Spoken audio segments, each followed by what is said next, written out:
Para sa ito, Aries. Aries, sa mga Aries na nandito sa reading, tingnan natin ang inyong message today. Aries. You have the Empress, okay? Masaya ka na namumuhay mag-isa o masaya ka sa iyong kinalalagyan sa ngayon, Aries? Maayos ang trabaho mo, maayos naman ang iyong kabuhayan, maayos din ang iyong tinitirhan, okay? Maayos ang lahat para sa iyo sa ngayon, sa mga Aries.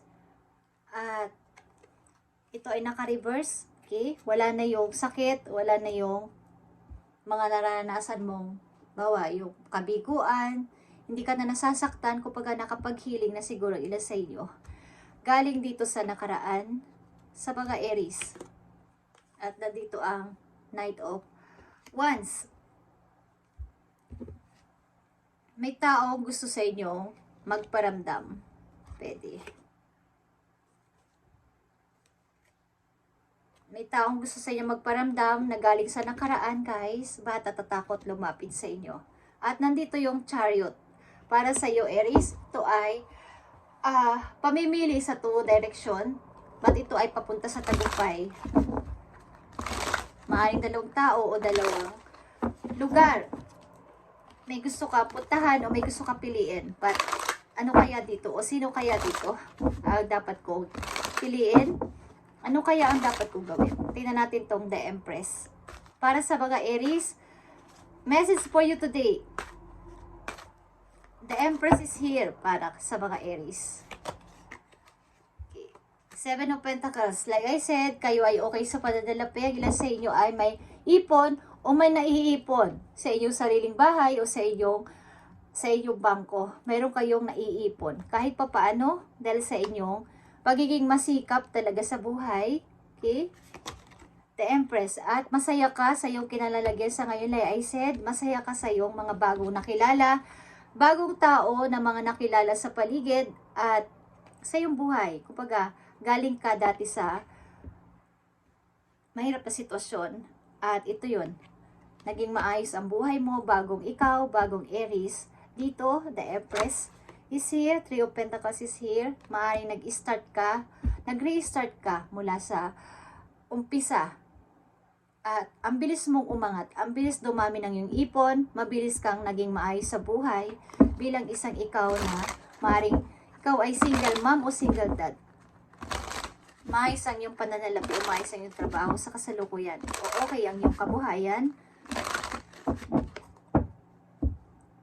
Maayos yung emotion mo, okay? Nakakatawa ka ng maayos sa ngayon sa Aries na nandito sa reading. At may tao dito ang gustong bumalik sa buhay mo, ba't natatakot siya? Plan niya, ba't natatakot siya? Taong nagpa-broke ng iyong puso. Knight of Wands. Okay, nakikita nyo ang the devil or temptation. Isa itong tao na toxic sa buhay ninyo, Aries, na gustong magbalik. Masama ang tingin sa inyo, guys. Okay.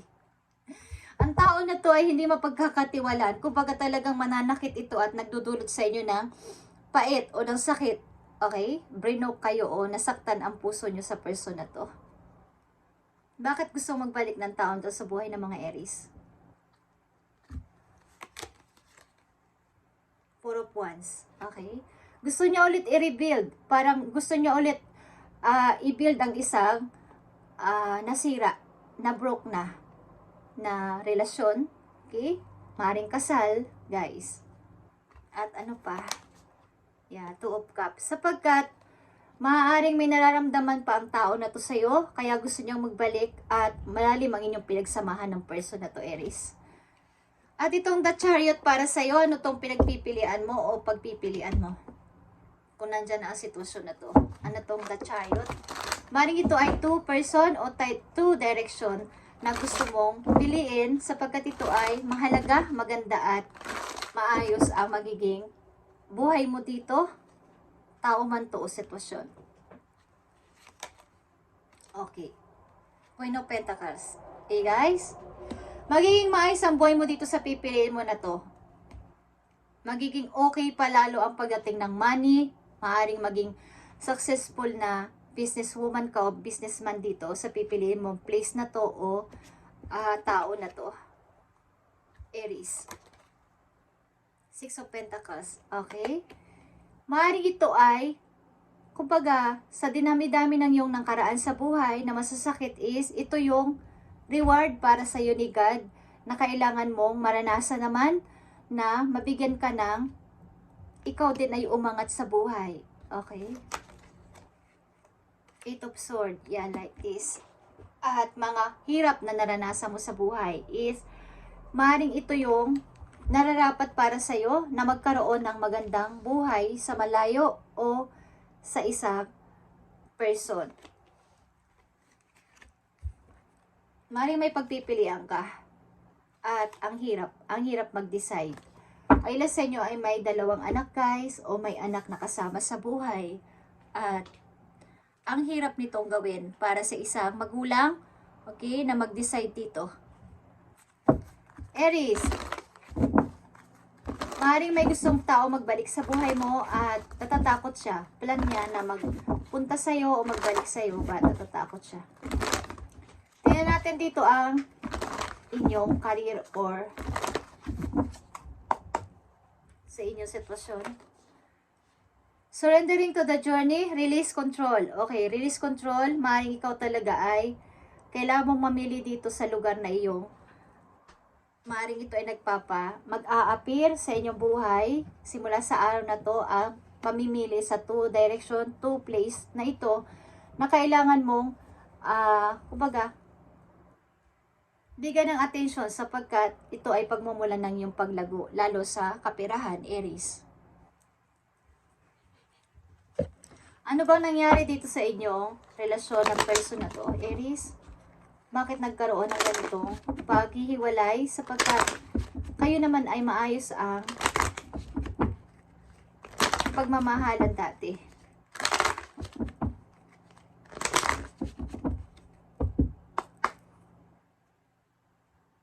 Two of Cups.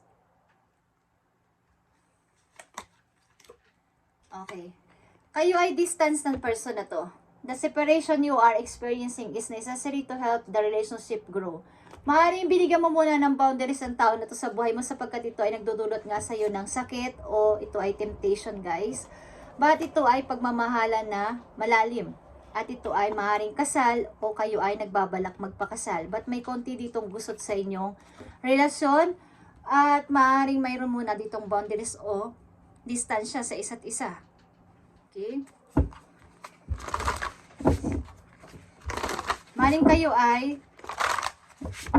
matagal na single o single mom o single dad na may nagpapahiwatig na opportunity dito. Dalawang tao ito o dalawang direction. Pagmumulan to ng iyong pag-angat sa pera, Aries. Message for Aries. Okay, don't afraid to sing.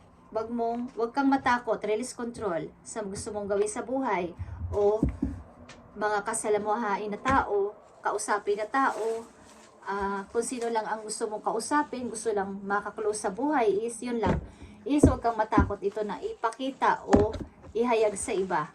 Okay? Ang yung mga saloobin mo, huwag kang matakot na magsalita. Aries, at Sandres is here. Do it for you.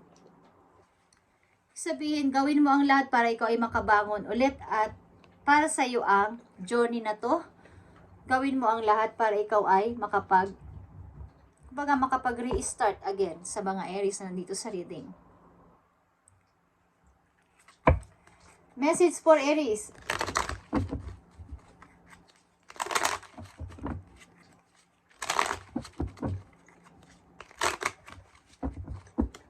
Surrendering to the journey, kailangan mo itong piliin sapagkat nandito ang swerte mo.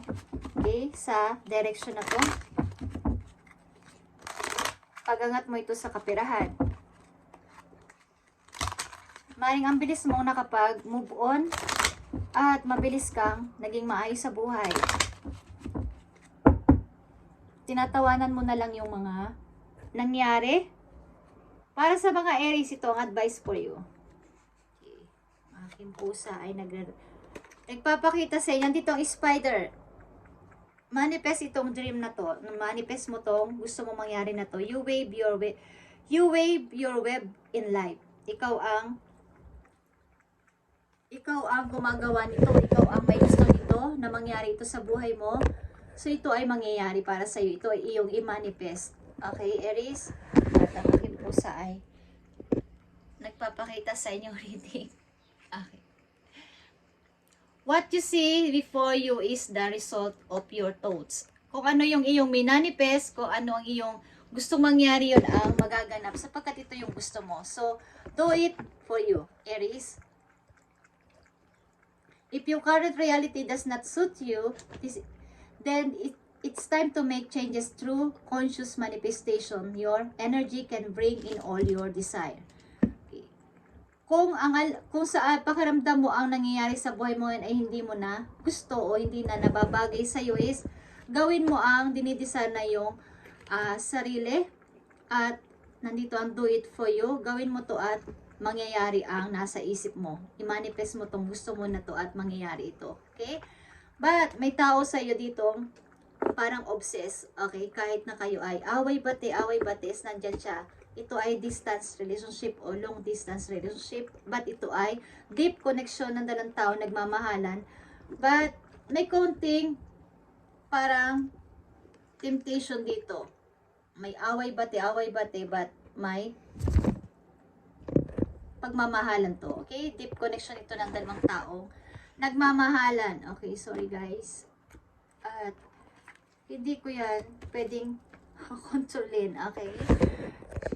Kasama siya sa inyong reading. Pero protektahan kayo ng aking pusa. Okay? So, dito ang spider. Manifestation, Aries, sa iyong gusto mangyari. Manifestation. Do it for you. Gawin mo to ng kung ano ang nasa isip mo, ano yung dinidesire mo, yun ang mangyayari, Aries. Yun ang mangyayari para sa'yo. Message for you. Okay, look in a book. Wherever your questions right now, you'll find the answer in a book. Okay? Sa book mo, sa diaries mo, sa iyong isip na ito yung gusto kong mangyari, yun ang mangyayari, Aries. At doon mo mahahanap yung mga sagot mo sa iyong mga questions, sa iyong isip, na ito ba talaga yung gusto ko? Ito ba talaga ang dapat kong gawin?